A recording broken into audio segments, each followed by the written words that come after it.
오늘 폭설이 내렸습니다. 눈이 너무 많이 내려서 우리 사찰 집사님도 제설 작업하시는데 많이 수고를 또 하셨습니다. 눈이 오는 가운데도 예배를 할 수 있는 이유는 또 방송실에 매주 오셔서 섬겨주시는 우리 지정근 집사님이 또 계시고, 또 오늘 반주로 수고하는 우리 김민주 자매가 있어서 저희가 영상 예배를 인도하는데 큰 어려움 없이 진행되고 있습니다. 늘 감사를 드립니다. 아침에 출근하시는데 애를 먹으신 분들이 많았을 것 같아요. 앞으로 며칠간 눈 소식이 있으니까요, 외출하실 때 또 출퇴근하실 때 안전에 특별히 유념하시기를 바랍니다. 특별히 오르막길 또 내리막길 다니실 때 조심하십시오. 그늘이 진 곳은 더 위험합니다. 길이 얼어서 미끄러지기 시작하면 사람이거나 또 자동차거나 아무리 좋아도요 대책이 없습니다. 나의 의도와 상관없이 쭉쭉 밀려갑니다. 운전을 잘해도 또 경력이 있어도 차가 고급차에도 그 순간에는 별 차이가 없습니다. 저는 오늘 아침에 저도 운전하면서 이 미끄러지는 걸 경험하면서 그런 생각을 했어요. 삶도 그렇다. 삶이 내가 어찌할 수 없는 순간들이 있더라. 남들은 누군가를 보고 부러워하고 너는 참 좋겠다, 남편 잘 만나서 자녀들이 공부 잘하고 취업도 잘하고 결혼도 하니까 참 좋겠다. 그런데 어떤 위치에 있든지 간에 남들한테 선뜻 다 내보이지 못한 미끄럽고 어렵고 내 실력으로는 어찌해 볼 수 없는 삶의 문제들은 다 있습니다. 사람들은 이런 문제들 앞에서 남보다 근사한 것을 소유하는 것으로 해결하려고 합니다. 그러나 미끄러운 길을 만나면요 다 비슷비슷해요. 크게 다르지 않아요. 쭉쭉 미끌립니다. 브레이크를 잡아보고 핸들을 돌려보지만 그 미끄러운 길을요 그냥 지나갈 수는 없습니다. 지난주에 한 성도와 이야기를 나누는데 삶이 잘 안 풀리는 거예요. 계획한 대로 되지 않아요. 열심히 사는 것 같은데 경제적으로 소득은 올라가는 것 같은데 그런데 삶이 안 풀리는 거예요. 이런저런 이야기를 듣고 나누면서 저는 마지막으로 그런 말씀을 드렸어요. 잘은 모르지만 제가 한 가지 그런 날들을 만날 때마다 배운 게 있습니다. 내 것이 아니더라. 내 인생이 아니고 내 몸이 아니고 내 가정이 아니고 내 자녀가 아니더라. 저는 그것을 늘 배웁니다. 나의 의지와 계획과 상관없이 펼쳐지는 상황을 통해서 반복적으로 우리가 깨닫게 되는 것은 뭐냐면 내 것이 아니에요. 자신도 자식도 아내도 가정도 건강도 내 것이 아니라고 하는 거죠.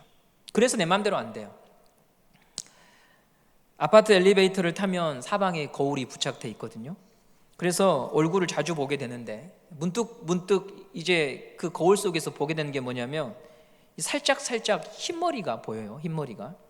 제가 흰머리에게 너 왜 고개를 들고 그러냐, 어서 들어가지 못할까 이렇게 말한다고 해서 그 흰머리가 내일 검어지거나 보이지 않는 게 아닙니다.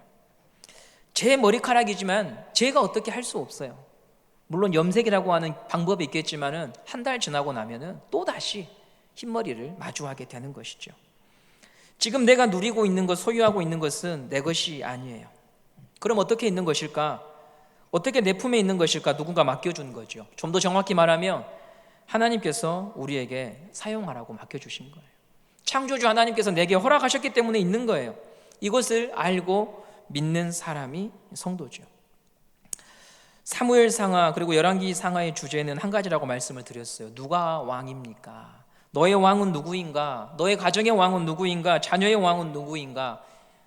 가정의 왕은 누구인가? 그것을 보여주는 책이 사무엘 상하, 열왕기 상하입니다. 하나님께서 지금도 우리에게 이 성경 본문을 통하여서 끊임없이 질문하는 건 뭐냐면 너의 왕이 누구인가를 확인하고 믿음의 길을 가라고 하는 것이죠. 사울은 바로 이 지점에서 빗나갔습니다. 누가 왕인가를 잊어버렸습니다. 내가 어떻게 이스라엘의 왕의 자리에 앉게 되었는지에 대해서 더 이상 생각하지 않고 그 왕의 자리를 지키는 데 혈안이 되어 있습니다. 하나님을 잊어버린 것, 그게 바로 사울이 망가진 근본적인 이유이죠. 하나님과의 관계가 단절된 이 사울은 계속해서 사랑과의 관계에 있어서도 문제가 발생합니다. 사울은 다윗을 죽이는 일에 골몰합니다. 그는 살아있지만 지옥을 경험하고 삽니다. 우리가 천국도 죽어서 가는 나라가 아니라 이 땅에서 예수를 믿어 경험하는 것처럼 지옥도 마찬가지로 우리 안에 하나님의 말씀과 예수의 다스림이 없으면 그는 지옥을 경험하며 삽니다. 차이는 이런 차이가 있어요. 좀 더 근사한 집에서 지옥을 경험하냐, 아니면 새방에서 경험하냐. 좀 더 높은 위치에서 지옥을 경험하냐, 아니면 사회적으로 인정받지는 잘 못하지만 그런 자리에서 지옥을 경험하냐, 그런 차이가 있을 뿐이지, 하나님의 통치에서 벗어난 사람들은 다 그 지옥을 경험하고 삽니다. 하루 종일 다윗에 대해 골몰이 집중하는 사울의 모습에서 인간의 비참함을 봐요. 누구의 그림자가 보이냐면 아벨을 그토록 싫어했던 가인의 그림자가 보입니다. 야곱을 죽이려고 했던 에서의 그림자가 보이고 예수님을 팔아넘겼던 가룟 유다의 흔적을 봐요. 가인과 또 에서와 유다에게는 한 가지 공통점이 있었습니다. 하나님과의 관계가 다 끝나버렸다는 거죠. 하나님과의 관계가 끊어진 것에서 그들의 인생은 심각하게 틀어졌습니다. 하나님과의 관계가 끊어졌느냐 끊어지지 않았느냐의 한 가지 분기점은요, 하나님의 말씀이 들리느냐, 이걸로 확인할 수 있습니다. 오늘 여러분들이 나는 가인과 달라, 나는 사울과 달라, 나는 다윗이야, 나는 성도야 라고 할 때 그것은 우리가 스스로 판단해내는 것이 아니라 하나님의 말씀이 내 안에 머물고 있고 나는 그 말씀을 중심으로 나의 현실을 해석하고 있고 그 말씀을 쫓아가는가를 보시면 우리가 어떤 길에서 인생을 살아가는지 알 수가 있는 거죠. 사울은 하나님의 말씀에 있어서 영적인 기머거리가 되었습니다. 하나님의 말씀을 듣는다, 또 듣지 않는다, 이것은 기호의 문제나 성품의 문제가 아니라 아주 심각한 사안인데요. 우리 사무엘상 2장 30절 말씀을 보시면, 사무엘상 2장 30절 말씀을 보시면 엘리를 향한 하나님의 심판이 나와 있습니다. 그가 목회를 똑바로 못해서 하나님이 심판하신 게 아니고 새신자 초청잔치에 새신자들이 많이 나오지 않아서 심판하신 것이 아니라 2장 30절 말씀을 보시면 이렇게 말씀하십니다. 한번 읽어보도록 하겠습니다. 그러므로 이스라엘의 하나님 나 여호와가 말하노라, 내 전에 내 집과 내 조상의 집이 내 앞에 영원히 행하리라 하였으나 이제 나 여호와가 말하노니 결단코 그렇게 하지 아니하리라. 나를 존중히 여기는 자를 내가 존중히 여기고 나를 멸시하는 자를 내가 경멸하리라, 이렇게 말씀하십니다. 존중히 여기다라고 하는 말은 몇 차례 말씀드렸는데요, 무겁게 대한다라고 하는 말입니다. 무겁게 대한다. 우리가 누군가와 대화할 때 언제 존중받는 느낌이 듭니까? 내 이야기를 경청하는 사람에게서 존중받는 느낌이 듭니다. 자녀가 부모를 존중하면 부모의 말을 무겁게 듣습니다. 학생이 교사를 존중하면 선생님의 말씀을 무겁게 듣습니다. 엘리가 하나님의 말씀을 듣지 않았다고 하는 것, 하나님을 존중하지 않았다고 하는 것입니다. 제사를 잘못 드려서도 아니고 직분이 없어서도 아니고 목회 경력이 짧아서도 아니었습니다. 자식을 신학 공부시켜서 사사로 만들었습니다. 그런데 하나님은 그 엘리에게 너가 나를 존중하지 않는다 말씀하십니다. 내 말을 무겁게 듣지 않고 흘리더라. 내 말을 하나님의 말씀으로 받지 않고 네가 편한 대로 해석해서 마음대로 취할 건 취하고 버리더라, 이렇게 말하죠. 방금 보신 말씀을 2장 30절 말씀을 보시면 너가 나를 존중히 여기지 않았다라고 하는 걸로 끝나지 않고요, 더 심각한 말씀이 있습니다. 너는 나를 존중하지 않았다에서 너는 나를 멸시했다고 합니다. 멸시하다라고 하는 말은 업신여기다라고 하는 말인데요, 업신여긴다라고 하는 말은 교만한 마음으로 위에서 아랫사람을 쳐다보듯이 내려보는 것이 업신여기는 것입니다. 엘리가 하나님을 업신여겼다. 하나님을 자기 아랫사람 취급하듯이 위에서 아래로 내려다보면서 하나님을 판단했다라고 성경이 증언하고 계십니다. 여기 하나님이 분노하셨던 것이죠. 그래서 엘리는 제사장 가문으로서 하나님의 은총을 부어주시는 부음을 받은 집안이었지만 하나님을 존중하지 않으므로 눈총을 받고 버림받는 집안이 되었습니다. 이 사건은 참 무서운 말씀이지만 이 무서운 말씀을요, 여러분, 저는 여러분들에게 어떻게 도전하기 원하냐면 뒤집어 생각해 보면 은혜의 말씀입니다. 하나님이 찾으시는 사람이 이런 사람이구나라고 하는 거죠. 하나님이 기대하시는 사람, 하나님이 지금도 이 세상에서 찾고 계시는 사람은 다른 게 아니에요. 하나님의 말씀을 무겁게 듣는 사람, 하나님의 말씀을 경청하는 사람, 하나님의 말씀을 진지하게 듣는 그 가정에 하나님이 은총을 부어주시겠다, 이렇게 받아들이는 거죠. 이처럼 하나님의 말씀을 무겁게 대한다고 하는 것은 믿음의 본질이고 신앙의 본질입니다.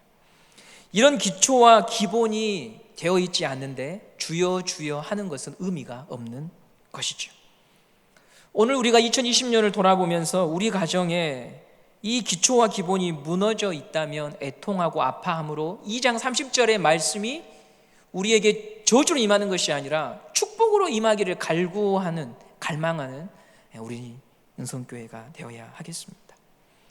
흔히들 이런 말을 하죠. 돈을 잃으면 조금 잃은 것이고, 사람을 잃으면 많이 잃은 것이고, 건강을 잃으면 전부를 잃은 것이다. 그러나 신앙인에게는 하나가 더 붙습니다. 믿음을 잃으면, 말씀을 잃으면 영생을 잃고 영원을 잃는 것입니다. 그러나 반대로 뒤집어 생각해 보면 사람도 잃었고 돈도 잃었고 건강도 잃었지만 말씀이 있고 믿음이 있으면 그는 이 땅에서는 비루해 보이는 자이나 영원을 얻었고 영생을 얻은 자라고 하는 것이 성경의 증거라고 하는 것이죠. 하나님을 버린 사울의 광기는 이제 어제보다 오늘 더 심하고 내일도 나아질 기미가 보이지 않아서 17장, 18장, 19장으로 넘어오고 있습니다. 스스로를 자제하거나 절제할 수 없는 지경에 있습니다. 미움과 질투에 사로잡혀 모든 것을 다윗을 중심으로 해석합니다. 이게 신기합니다. 다윗을 중심으로 모든 일을 해석합니다. 우리 안에 하나님이 없으면, 사람이 우리 자신을, 우리의 마음을 지배하면 그 사람을 중심으로 모든 현실을 해석합니다. 다윗의 편인가 함이 사람을 보는 기준이 됩니다. 다윗의 편이면 나의 적이고 다윗의 편이 아니라 다윗을 싫어하면 내 편이 되는, 그러므로 그의 삶은 궁핍하고 쪼그라들고 피폐해지죠. 자유가 없습니다. 반면에 다윗은 어떤가요? 다윗은 표면적으로 볼 때 삶이 내리막길입니다. 기름 부음 받고 골리앗과 싸운 이후로 계속해서 미끄러지는 것처럼 보입니다. 오늘 본문 사무엘상 19장 1절에 이렇게 기록이 되어 있습니다. 사울이 그의 아들 요나단과 그의 모든 신하에게 다윗을 죽이라 말하였더니, 이렇게 말하고 있습니다. 이제는 사울이요 전면전입니다. 사울은 자신의 주의 아래에 있는, 자기 영향력 아래에 있는 모든 사람에게 다윗을 죽이라고 전면전을 선포합니다. 다윗은 신하일 뿐 아니라 사위이기도 한데 이 다윗을 향한 증오는 식을 줄 모르지요. 그래서 결국 끝없는 도피 생활이 이제 시작이 됩니다. 언제 끝날지 알 수 없는 광야로 들어갑니다.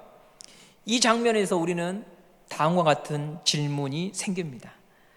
목사님, 하나님을 의지해도 이 모양이면, 하나님을 존중해도 이렇게 발버둥 치며 고달프게 산다면 그렇게 살 의미가 있습니까?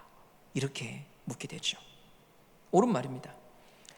하나님을 의지하고 신뢰해도 다윗을 보면 고난이 비껴가지 않고 절망스러운 현실이 달라지지 않습니다. 그런데 이 다윗의 고난의 과정에는요, 신기한 게 하나 있어요. 왕의 자리에서, 왕궁에서 지금 쫓겨나서 도망치는데 왕의 자리에서 자꾸 멀어지는 것 같은데 그 인생의 전체적인 흐름을 보면 하나님이 목적하고 계획하는 자리를 향해서 점점 더 가까이 나아가고 있습니다. 이게 신비예요. 이게 신비예요. 그는 도망자예요. 사울에게 대항할 수단이 없어요. 요나단이라고 하는 중재자가 막아보려고 하지만 사울의 폭력을 막을 수가 없습니다. 기름 부음을 받고 왕이 될 것이라고 여겼지만 왕의 보좌에서 점점 멀어지고 있습니다. 꿈꾸던 행복에서 멀어집니다. 머리로 그려보았던 인생의 계획에서 멀어지고 있습니다. 그러나 하나님이 계획하신 구원 역사와 인생의 무대 속에서는 그가 자기 자리를 찾아가고 있다고 하는 것을 하나님이 우리에게 끊임없이 이야기하고 있습니다. 사람이 볼 수 없는 하나님의 큰 그림 안에서 다윗은 단지 도망치는 자가 아니라 왕의 수업을 하나씩 하나씩 맞춰가는 인생이라고 성경이 우리에게 가르쳐주고 있습니다. 무엇을 통해서 알 수 있을까요? 다윗이 왕국을 이루기 위해서 필요한 사람들을요 하나씩 다 붙여주십니다. 사무엘상을 쭉 보시면 사울에게는 더 이상 말씀을 전해줄 선지자가 없어요. 끊겨요. 하나님의 음성이 막혀요. 그런데 다윗에게는 사무엘을 비롯해서 하나님의 사람들을 계속 붙여주심으로 다윗의 삶을 하나하나 인도하십니다. 오늘 본문에서도 다윗은 사무엘에게로 도피하죠. 사무엘상 19장 18절 말씀에 보시면 다윗이 도피하여서 라마로 가고 거기에서 사무엘에게 자기의 지금 처지와 상황에 대하여 이야기하니 사무엘이 다윗을 거두어 들여서 함께 생활하게 되는 장면이 오늘 19장 후반부의 본문입니다. 뿐만 아니라 다윗의 일생에 하나님은 끊임없이 지혜로운 자들을 붙여주시는데요, 아비가일이라고 하는 여자를 붙여주시고 또한 나단 선지자와 갓 선지자를 붙여주십니다. 다윗이 이방 나라 모압에 피신해 있을 때 모압 땅까지 쫓아와서 다윗이 어디로 도망쳐야 하는지를 알려준 선지자가 갓 선지자입니다. 사무엘상 22장 5절 말씀에 갓 선지자가 등장하는데요, 선지자 갓이 다윗에게 이르되 너는 이 요새에 있지 말고 떠나 유다 땅으로 들어가라. 다윗이 떠나 헤렛 수풀에 이르니라. 하나님께서 선지자를 붙여주셔서 다윗을 인도하셔요. 이런 사실을 보면 그는 버림받는 게 맞아요. 도망자가 맞아요. 그런데 하나님의 인도 속에 그의 인생이 있다는 거죠. 다 닫힌 것 같은 날에도 하나님께서 조그마한 문을 여셔서 햇살을 주시고 숨을 쉴 수 있도록 인도해 주셔요. 그래서 인생 전체를 조망하는 성경의 관점에서 보면 하나님이 의도하고 목적한 자리로 다윗은 좀 더 가까이 가고 있다고 하는 겁니다. 정말 버림받은 사람은 권자와 보좌에 있었던 사울이에요. 인생이 침몰하고 있는 자가 사울입니다. 왜냐? 그가 왜 침몰하고 있는가, 무엇이 보여주는가 하면 그는 중심의 선자 같으나 하나님의 인도가 없어요. 하나님의 소리가 없어요. 하나님의 음성이 없어요. 사울도 자기 주변에 자기를 따르는 사람이 있었습니다. 선지자 사무엘이 떠나고 요나단이 등을 돌리고 미갈 딸도 등을 돌렸지만 그렇다고 모두가 다 사울에게 등을 돌린 건 아닙니다. 그의 말을 들어주는 신하들이 있었어요. 그의 명을 따르는 사람들이 있었어요. 다윗을 미친 듯이 쫓아다닐 때 사울에게 다윗이 저기 숨어 있읍디다라고 사울의 마음을 시원케 해주는 사람들이요, 사건마다 있었습니다. 모두 다 다윗의 사람이 아니었습니다. 사울의 사람도 있었어요. 그런데 하나님은 이 사울의 사람들을 뭐라고 말하냐면 악인이라고 말해요. 외로운 사울의 친구가 되어주고 벗이 되어주지만 사울의 답답한 마음을 시원하게 해주지만 성경은 그들을 악인이라고 말해요. 왜냐하면 사울이 하나님을 의지하는 자리에서 멀어지게 만들거든요. 이게 악인이에요. 성경에서 말하는 악인은 범법자가 악인이 아니에요. 악인의 정의는 그가 가지고 있는 지혜와 지식으로 어떤 사람을 하나님으로부터 점점 더 멀어지게 만들고 불순종하는 길로 계속해서 데리고 가면서 인간적인 유로와 인간적인 의리와 인간적인 방편으로 사람들을 끄집어내는 거예요. 뱀이 아담과 하와에게 한 일이 뭡니까? 하나님의 말씀이 아니라 자기 욕망에 충실하게 만들었습니다. 하나님의 말씀을 의심하게 만들었습니다. 결과적으로 하나님으로부터 멀어지게 만들었습니다. 내 주변에 사람이 많은가 적은가 함이 우리 인생을 결정하는 게 아니고요, 나로 하여금 하나님을 가까이 하게 만드는 사람이 있고 내가 놓쳐버린 시선을 다시 하나님께로 향할 수 있게 해주는 사람이 있다고 한다면 그는 하나님의 여전히 인도 속에 있는 거예요. 잃어버린 하나님의 목소리, 하나님의 마음을 나에게 와서 이야기해주는, 알려주는 사람이 있다면 그는 여전히 그래도 하나님의 인도를 받고 있는 사람이라는 거죠. 지금 여러분의 형편이 어렵고 고단하고 쉽지 않다고 하여서 그것으로 여러분의 인생을 결론 내지 마십시오. 인생의 결론은 하나님이 끝이라고 해야 결론이 나는 거예요. 축구 선수가 축구하다가 상대편이 플레이를 정직하게 하지 않으니까 나 축구 안 한다 하고 뛰쳐나가면 경기가 끝납니까? 아니요. 경기는 심판이 휘슬을 불려야 끝나는 거예요.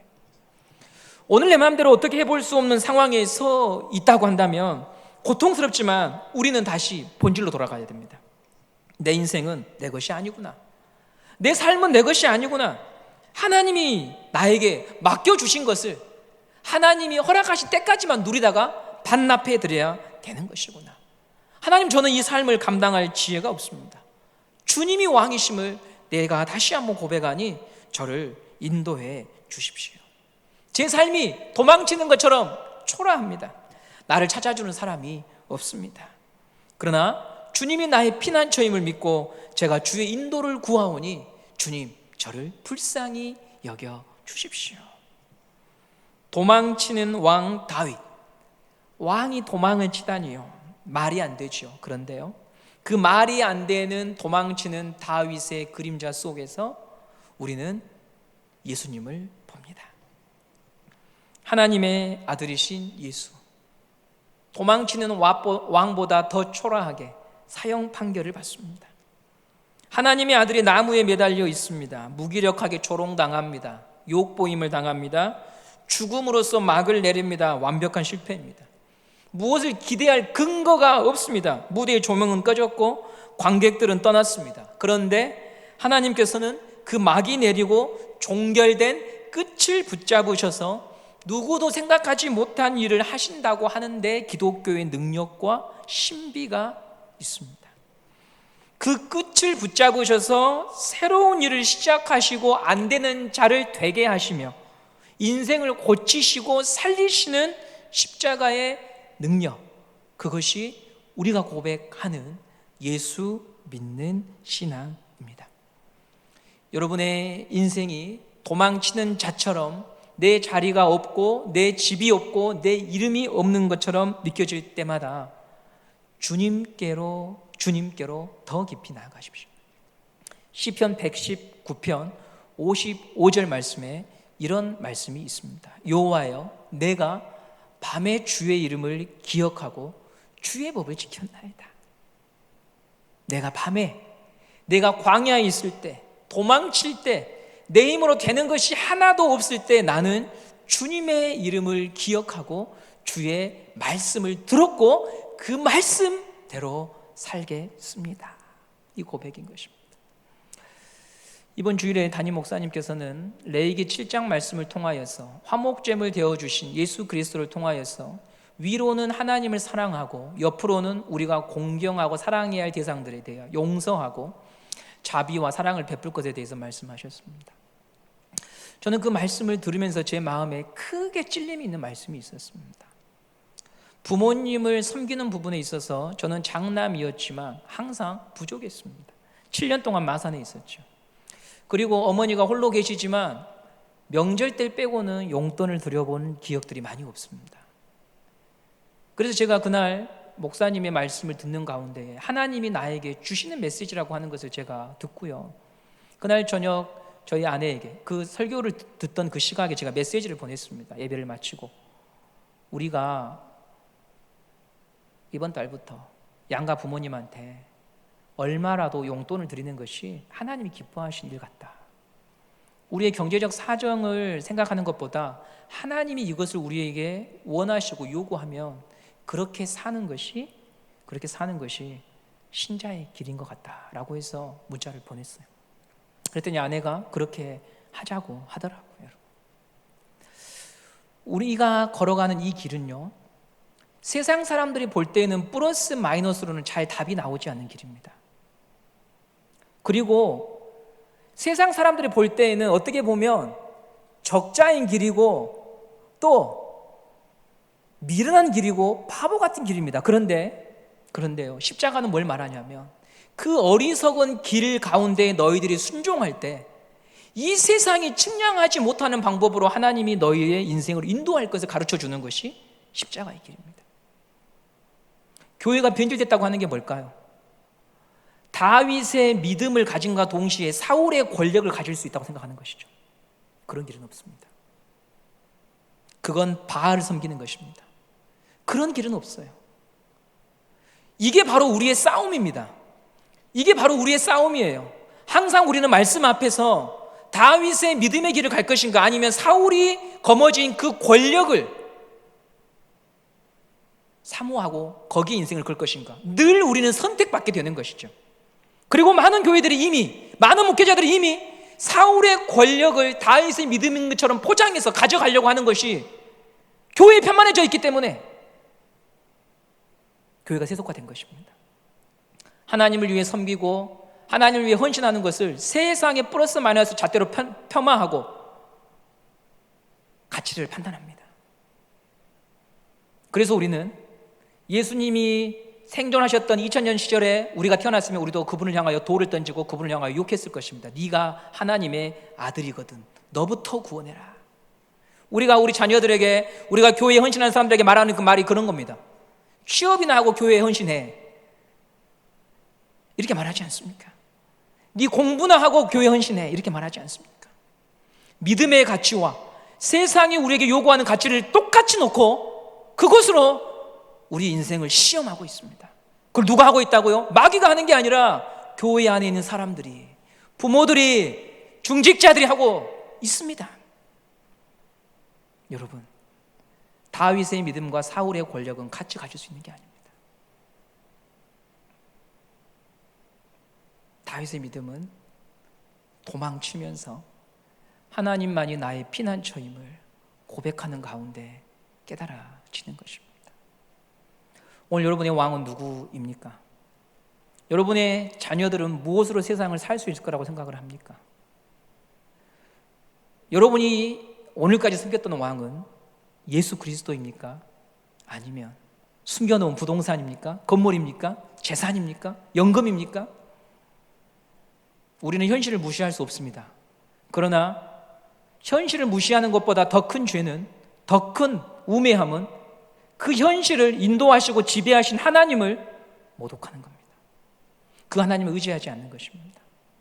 저는 여러분들에게 말씀합니다. 여호와여, 내가 밤에 주의 이름을 기억하고 주의 법을 지켰나이다. 밤에도 부를 수 있는, 의지할 수 있는 그것이 우리 인생의 구원자입니다. 맑은 날에, 내 옆에 사람이 있는 날에, 건강한 날에